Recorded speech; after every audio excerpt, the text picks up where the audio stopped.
They rushed towards danger, and in this case, they actually heard gunfire and rushed in. I was talking to another person here. Back in the old days, you hear a gunshot, lots of times you contain. We don't contain, and we haven't contained for a long time. We rush in and listen for stimulus, meaning screams or gunfire, and that's what happened in this case. They heard the gunshot, they heard the screams, they immediately went in. There were 2 kids on the very first floor they encountered. They shepherded the 2 kids out of the house, and they did an amazing job. So I'll back up and give you some of the details on this. What happened was it came in as a 911 call. It was very disjointed because it was a juvenile that was trying to make the phone call who's not from that residence and didn't know the address. And the call got disconnected more than once.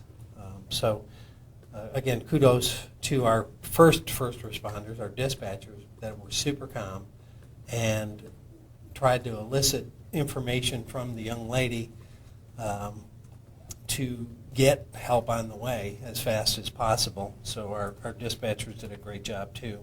So the call was dispatched at 8:33 as possible shots fired and trouble in a home. Deputies arrived on scene at 8:37. As I said, they immediately entered. They shepherded the child immediately out the door, and you can tell from the background noise that there's screaming going on and a lot of chaos. They hear the upstairs screaming. They begin to move up a stair, and they are confronted by an individual who at that moment was on top of his wife, striking her. There was a struggle going on with her, and he stood up. They confronted him. They told him to drop everything. He refused the orders, and our officers engaged him, and he was shot. So when the individual first arrived, it was clear, in my opinion, based on everything I saw at the scene, that he came there with murderous intent. He didn't park anywhere near the home, parked on a different street, came through backyards, had purchased gloves, the receipt for which was in his car.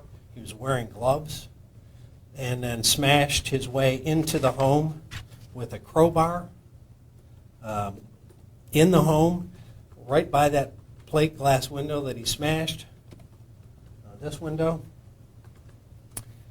the wife of the person that broke out the window, the mother-in-law and the father-in-law of our perpetrator, and the 1-year-old baby in the arms of the mother were on the couch in that room 10 feet from that window when the attack began. Obviously, panic ensued. The father of the wife, and it is his and his wife's home.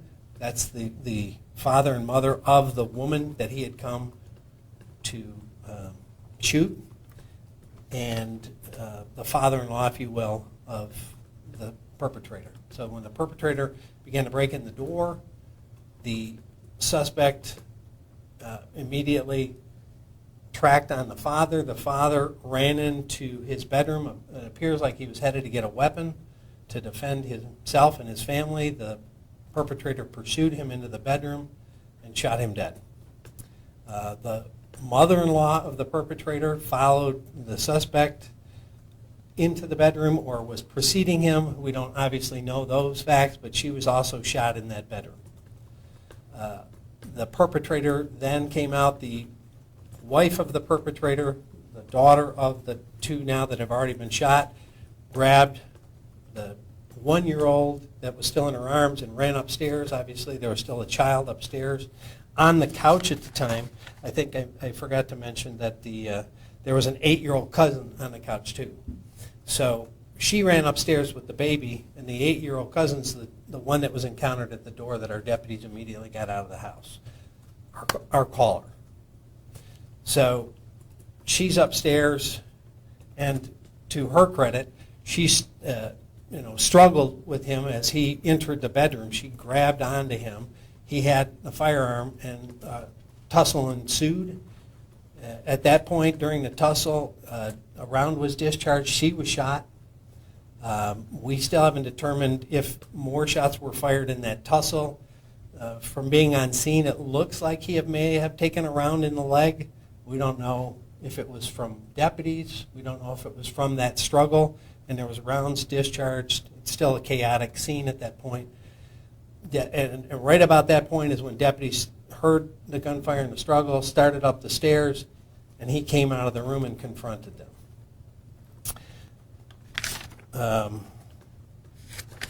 We'll be giving out information on their ages and whatnot, but probably not the names, because the suspect's name's the same, obviously, as the minor children. And, we don't want to victimize a family that's been extremely victimized already. So at this point, the one cousin is back with her parents, and the two children that were saved from the scene ultimately are with relatives. Mom of the children and the mother of the mom of the children is, I know that's hard to follow because I'm not saying names, but I'm trying to, again, protect the family. So both mom and daughter, if you will, the daughter married to the perpetrator, are in an area hospital. Backstop and background on them, there had been apparently ongoing disputes between the daughter and her husband. They lived in Dearborn Heights, and there had been calls to their house for family troubles. About 2 weeks ago, she reported her handgun stolen, and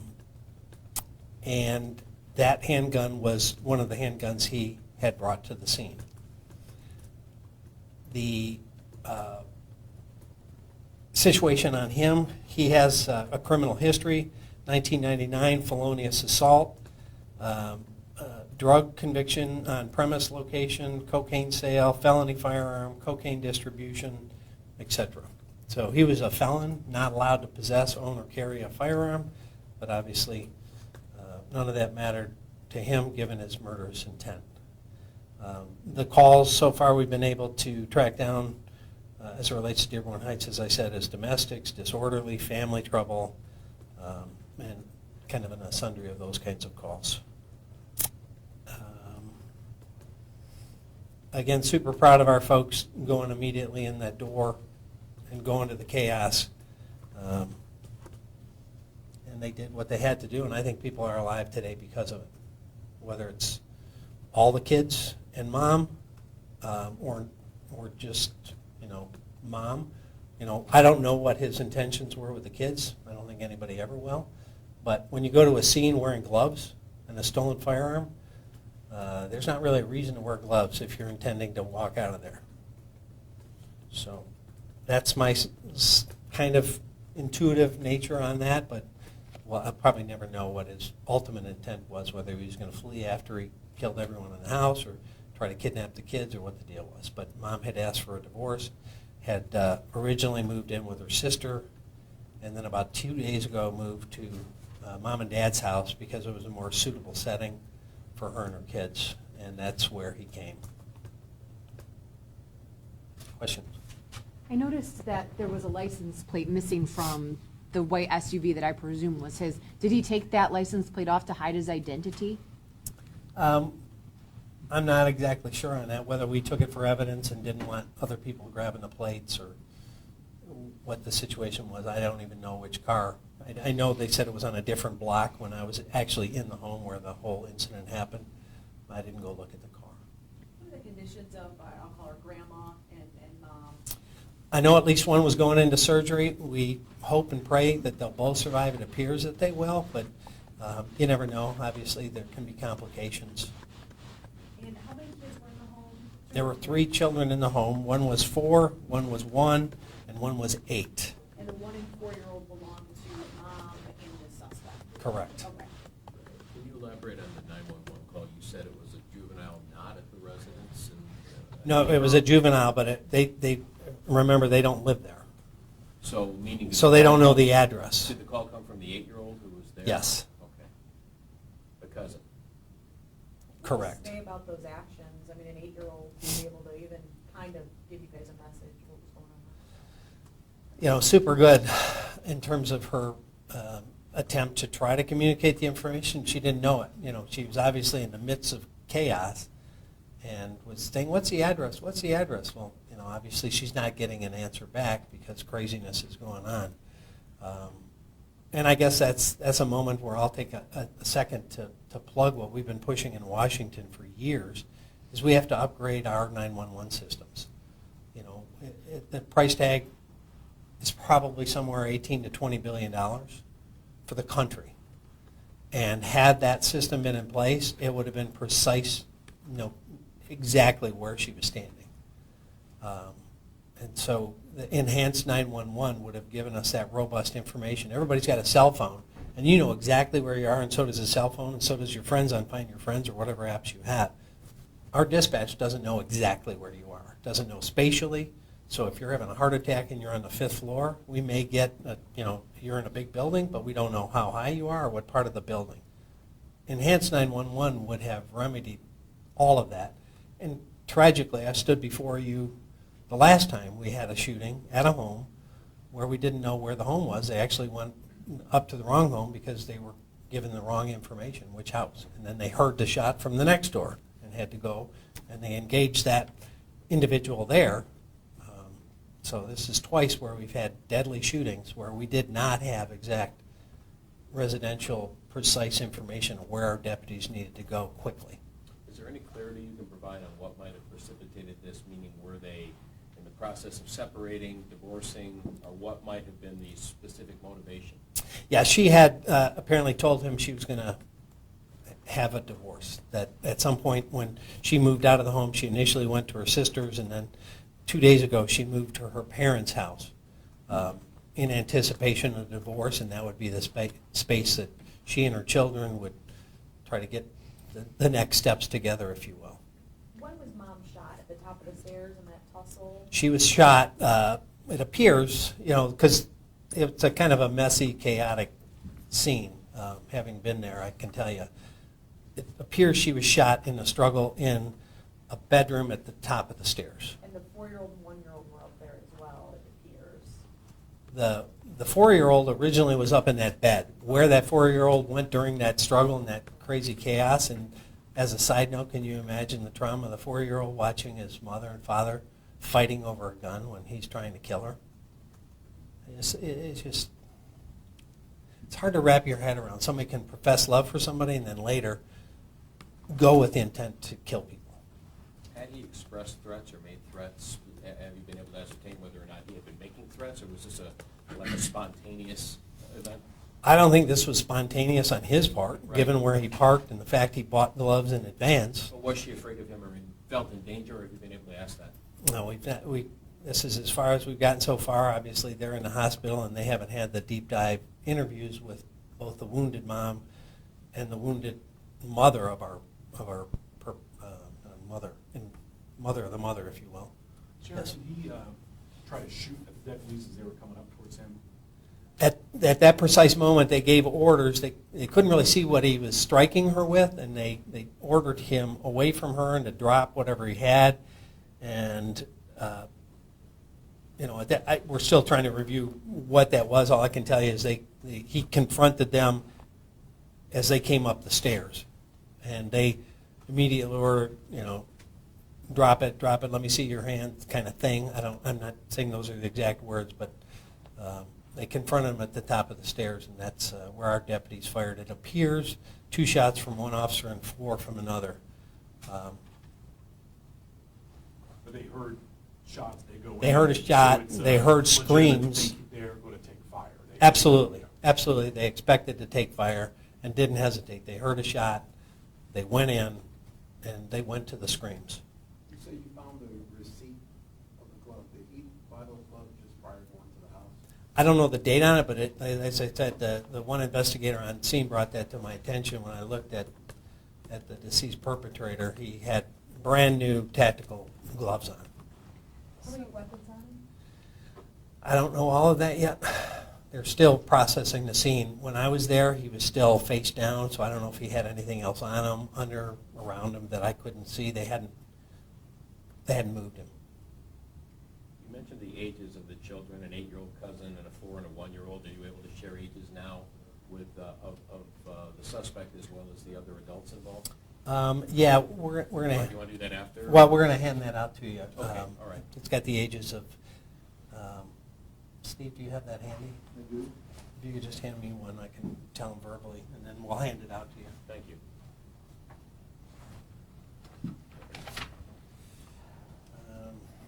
Okay, so the individual, the suspect, was 42-year-old resident of Dearborn Heights. Our victim, the father-in-law, he was 69.